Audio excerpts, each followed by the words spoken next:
Well, hello, everybody. Here we are back at the second edition of Unbounded Lives. I wanted today to talk to you today about a person-centered approach to support, because one of the things I think that has created this huge um, issue of outburst behaviors and people who are not happy is when people are being supported by individuals who know nothing about them. This cannot be okay. You know, in my own life, if I was having a cleaner at the moment, which I don't, but I'd like, if I was having a cleaner and that cleaner was a good cleaner, but I didn't trust her, I don't think I would be having her back. Sometimes I would tolerate a cleaner who was less efficient if I trusted that person more in my own home. And so I think with the person centered approach, this is one of the things that we really need to understand about the issue of the tolerance that people with disability have to the individual who turns up to support them in the 1 in 3 or the 1 in 4 kind of uh, congregation, or on the 1 on 1, wherever it is. The need for people to be truly person centered is major and actually, I think, very absent in what's occurring across the country in Australia, and I imagine all across the world. So the person-centered approach is, there's a number of people who've contributed and done a lot of work on this. John O'Brien and Connie Lyle, Sanderson in the UK, Racine and Taylor and Lithia I think in the US as well. A lot of people have been talked about this. This was a big topic way back, maybe in the early 80s, and then again in the very at the beginning of the millennium. But actually, person-centered approach is not rocket science. But it does require the movement from that concept of warehousing people in a space together versus what will happen for this person. And one of the things I love to say about this is, when I might not say it to the person, they might be a bit overwhelmed by it, but what do you want to do with this one great, big, beautiful thing called your life? I could ask that of you as families as well, and parents, mothers or fathers who are actually in intense caring. And please don't want to hit me when I say this to you, because it's a very important question, even if you don't know the answer. Because actually you will never know the answer unless someone asks you that question or you ask yourself that. What do you want from your life as a parent? You're going to be in this for a long time. It's not like it's kind of going away tomorrow. My mum, who is, as I've mentioned before, quite a remarkable support in my family, would say to me, why don't you wait till, so-and-so settles down before you start, doing all these things? I go, give me a date.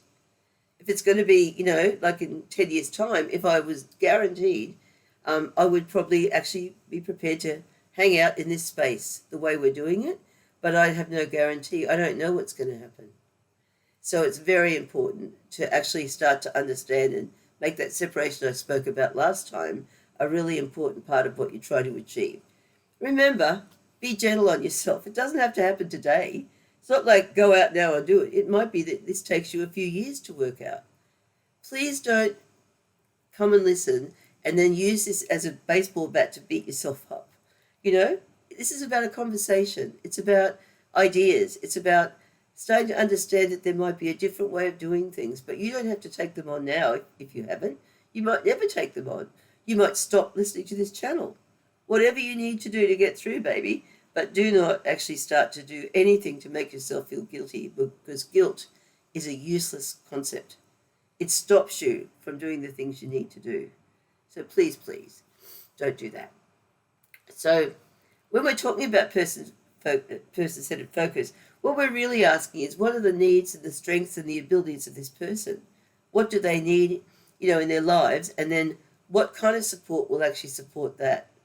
You can see how different that is, can't you, to the idea of, this person needs speech therapy, or they need a day program, or they need, like a 4-bed group home, or an SDA house, which is a thing in Australia. We don't want to start from that point, from what we know. We need to start back right at with the individual.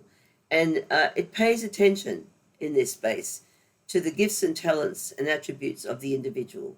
So it's what we call a strengths-based model as opposed to a deficit model. The deficit model, by the way, is the model we are in Australia now, because the NDIS is asking you, what can this person not do? That's a deficit model. It comes from the medical model. It's a model that's never worked for people with disability or any other vulnerable group.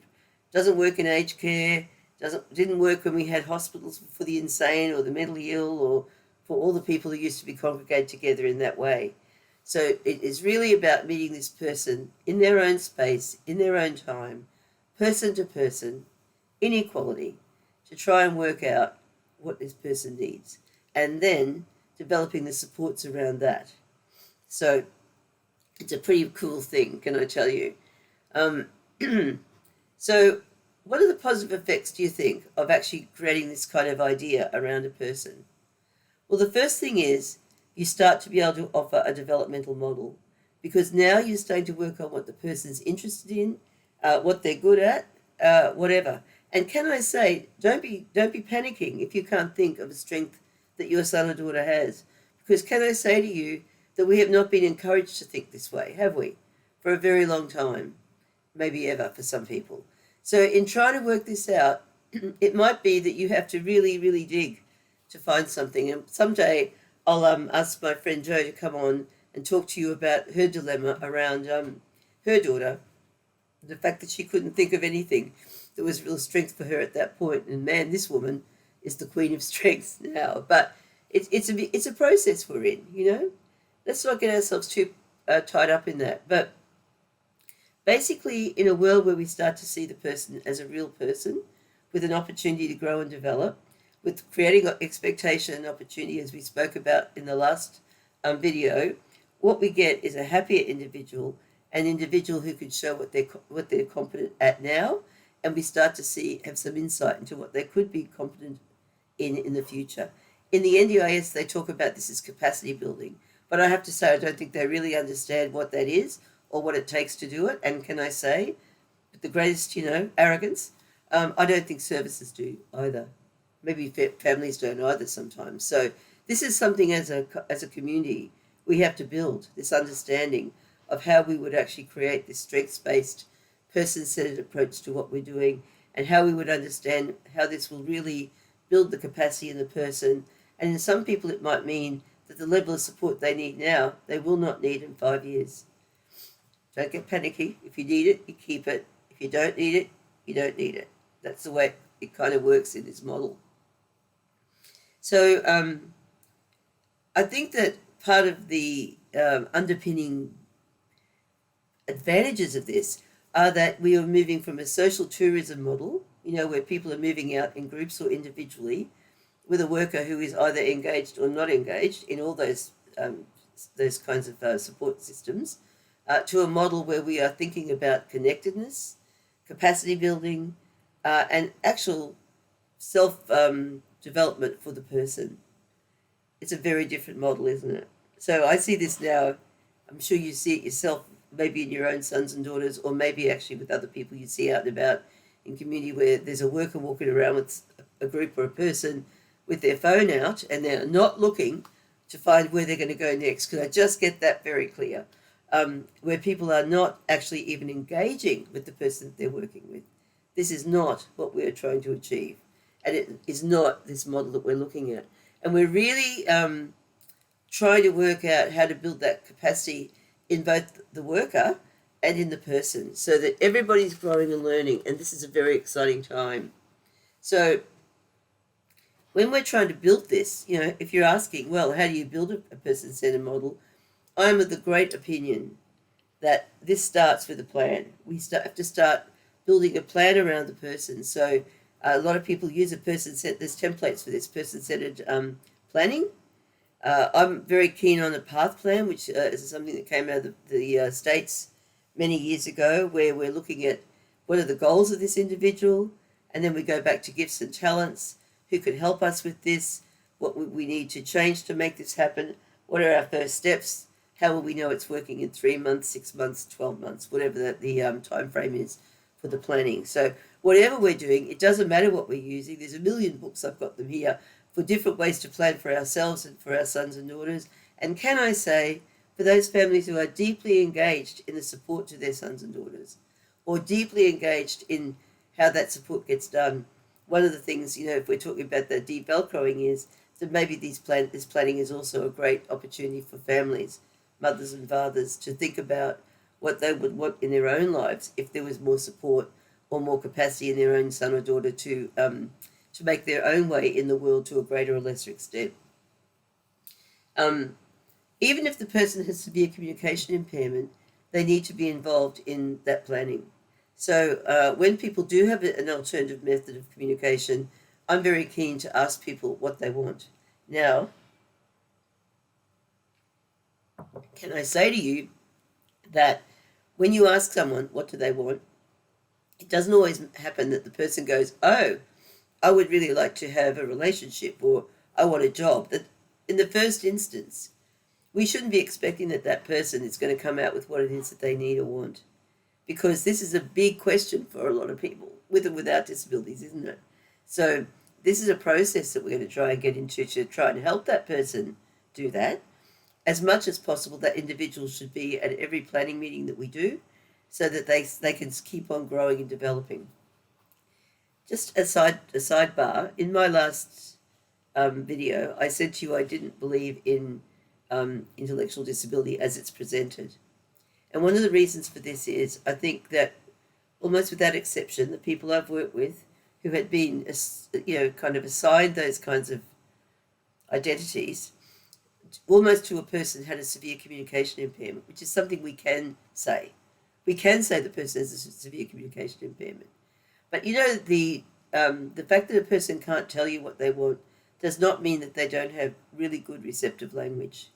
And so when we're working with people, we need to actually be aware of this and understand that we can actually engage the person in a range of different questions or communication or conversation. We can ask people, what do you want? But then we have to find ways to help that person communicate that to us, back to us. And this is where, instead of saying we need a speech pathologist, what we need to say is this person needs a way to communicate what they're thinking and feeling.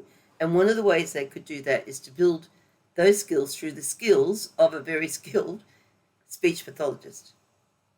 Not all of them are, as we know. Not every therapist is created equal. But there are amazing speech pathologists who can help people find alternative ways to communicate, from very simple low-tech things to much more complex things. And can I say, I've worked in this area with many people, and it's extraordinary how many people can actually communicate with us if they get the system to do it. So this is important. So if we're going to ask people, what do you want in this, what do you want for this great big beautiful life you've got? At first they may or may not be able to tell us, and we might even need to create a framework for them to help them understand what it is that they would like in their lives, which is probably the focus of another video. I think it's interesting about how we recruit and onboard new workers. In a person-centered approach, we would never be actually sending a worker to the house to support a person when they've never met them. That would never happen, no matter what. That would never happen, because we know that that is not a recipe for a good life for the person, and it most certainly should be, a very scary experience for that worker who turns up not even knowing the individual. So the idea of good communication between the person with disability, their family, and the service is absolutely crucial. So if there's a problem with the roster, that needs to be communicated to people. And by the way, when the roster is struck, it should be pretty regular. So I'm a big fan of a photo roster for people. I think that people need to know who's coming. And I ask people all the time, how does so-and-so know that their work is going to come, tomorrow? Well, they come at 9 o'clock every day. That's okay. Get it? But then how do they know who's coming? And people say, I tell them. Well, if that's enough, why do we all hold diaries? Why do we have a roster that comes out, from the service for the person who's going to come to work? If everyone else needs 2 or 3 ways of knowing what's happening in their lives, why do we think this person doesn't? And so I'm a great fan of very low-tech stuff. And, we will do a video on all sorts of low-tech ways that we can actually give people information about things over time. If you're interested in that, put that in the comments. So, and then the next thing is match. So, match is a very interesting thing, isn't it? Because match between the person with disability and the person who comes to work with them is, in my opinion, one of the most crucial things for the person to feel safe and for the person who comes to get job satisfaction. There needs to be a good relationship between those two people. And match can be a range of things. There's nothing that's actually absolutely what it needs to be, but it can be these things. It could be a match for gender. I'm a very big fan on that, by the way. I know that people don't always agree with me on that, but I think having a man support a man is a good thing. And one of my good friends always says to me, well, how are people going to learn how to relate to women if they've got a male worker? And I go, by helping that person get out in the world and learn how to be with people in the world. But at home, you should be able to feel comfortable in your life and not feel a bit overwhelmed by the fact that now you've got this very beautiful woman come to work with you. If your orientation is male to female, that shouldn't be happening. But, the rule can be changed. Many years ago, I knew a woman who was gay, a lesbian, and so she had to have male workers because that wasn't possible for her. She couldn't manage that, to have women there, because that made life very difficult for her. So a match in gender is, in my opinion, what we should be working on. But once again, if we're in the person-centered approach, we're going to work that out by actually moving in conversation, trying things and working out what does that mean. The other thing I think is personality. Like, if you're a person with disability who's a bit of a couch potato, and you've got a person come to work with you who's super active, that could work, but actually it's going to be very hard for that person to sit around while this person takes a long time to get ready in the morning or to get up and get the motivation to start things during the day. So again, it's not an absolute rule that can't be broken, but we could be thinking about personality and about the levels of activity and energy each person has. I'm always keen on age. I think it's great for people to have a person with them who's a fairly similar age, but I've seen that rule broken and to be fabulous for the individual. So it's not always that, but I do think it's a good thing to have people around the same age. I remember once Val and I went to the bank. A very hard thing in our country is to get a bank balance for a person who can't actually say, I want a bank account. But we actually did it with the Commonwealth Bank, who has got this thing that says Commonwealth can, they can do it, and it proved they did. So we were there to get the paperwork done, and Val has a severe communication impairment. So he was there with his long-term worker, and they were there for as long as they needed to be there, and then they moved off and I was doing the rest. And this lovely woman at the bank said to me, is Dean Val's brother? Bingo, that's what we want. We want people not to be thinking straight away, this person is a carer. I don't like that word. So, we're trying to find people who are kind of similar in age or similar in orientations in some way to make that difference. And I think the idea of common interests or the capacity to build interest in some things are the same. These are things that I think can make a huge difference to how that works every day. All right. So if that's how we're going to make the match work, and we know the match is important, because I didn't mention this in my last video, but I'm a behavioural practitioner, so I work with a lot of people who have very, very big outburst behaviour. And actually, I often think, why would this person have the patience to work with someone that they don't know, don't like, and this person doesn't seem to like them very much? Why would they actually put the extra mile in to try and manage their own emotions and compulsions and whatever, when this person isn't really someone that they're very engaged with? So match, I think, is very important, and this has a huge, oh my God, so big when we talk about rostering. So when we have a service that rosters based on gaps, not on the needs and interests of the individual, where a person, doesn't always know who's coming, doesn't understand, and the person who's coming, oh my goodness, might not even be a person who's ever been there before or had any kind of opportunity to do a double up. When all these things have not occurred and the person just has to cope with that, how is it that we think, if we really think what we used to think about those people, that they couldn't really think about anything, whatever, how do we think this is going to work for that person? Very anxious, unsure of the world, not really clear about things, and someone turns up on this day that knows nothing about you. So this is quite a significant thing for rostering. We need to make sure that person knows who's coming and when and where that's going to happen. And that has to be delivered without exception. So it's really not about what the service can deliver. So, if you go to a service and you say, we need support on Monday between 6 and 3, and they say, well, we can't do it on Monday, but we can do it on Tuesday, you might think you have to take that. Find another service. Go and find yourself an individual worker. Do not actually end up in a situation where you are being dictated to by a service about when you will get the support you need.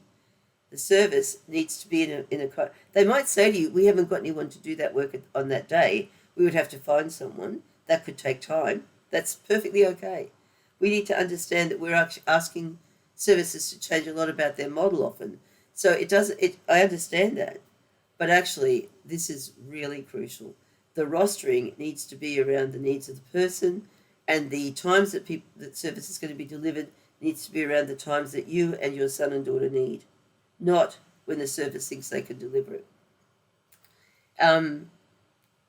So we don't want to be waiting for people who don't turn up. I think that what this all means is that the service will need to be actively engaged in that developmental model.